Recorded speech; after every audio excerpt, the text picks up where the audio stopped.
प्रकार का होता है कि एक वर्ग खुश होता है, दूसरा वर्ग निराश होता है।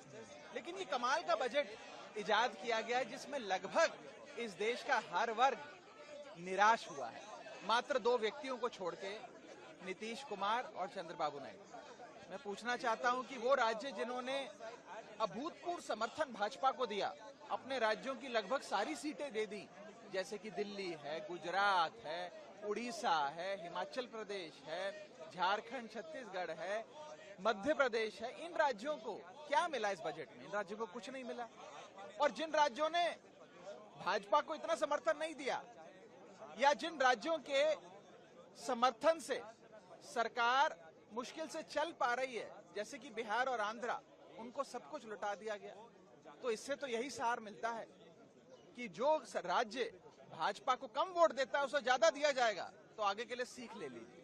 और दूसरी चीज, जहां तक एक आम नागरिक की बात है, इसमें कोई दो राय नहीं है। आपका इकोनॉमिक सर्वे भी, सीएमआई की रिपोर्ट भी, और जितने भी ये एजेंसीज हैं, इनकी जो भी सालाना रिपोर्ट्स आती हैं, साफ बताती हैं कि इस देश में आय तो बढ़ नहीं रही, लेकिन महंगाई बढ़ती जा रही है।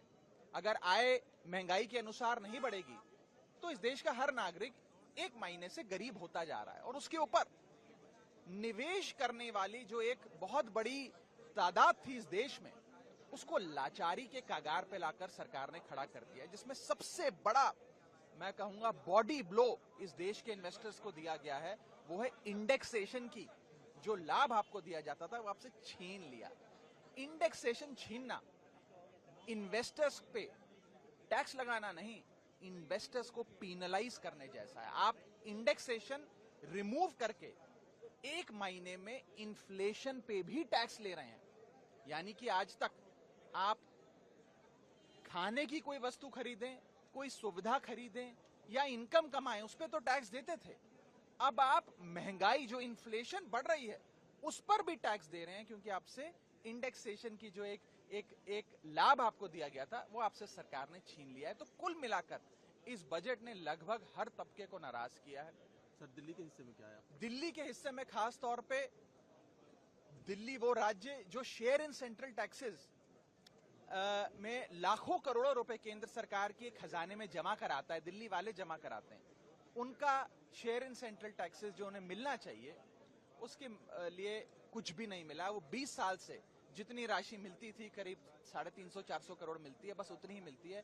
एक फूटी कौड़ी का भी इजाफा उसमें नहीं किया गया। और एक प्रकार से पक्षपात तमाम राज्यों में किया गया है, दुर्भाग्यपूर्ण है। और मुझे लगता है कि शायद ही कोई ऐसा बजट होगा इस देश के इतिहास में जिसने लगभग सबको निराश किया हो। और यहां तक कि अगर आप भारतीय जनता पार्टी की समर्थकों से बात करें, इंटरनेट पे देखें या इंटरनेट के अलावा भी सड़क चलते भाजपा के समर्थकों से बात करें, वो सब भी इस बजट से निराश हुए हैं। मुझे लगता है कि कुछ जो पीनलाइजिंग प्रोविजंस इस बजट के माध्यम से लाए गए हैं, जिस प्रकार से इंडेक्सेशन समाप्त किया गया है, कैपिटल गेन्स पे टैक्स बढ़ाए गए हैं, एटसेट्रा,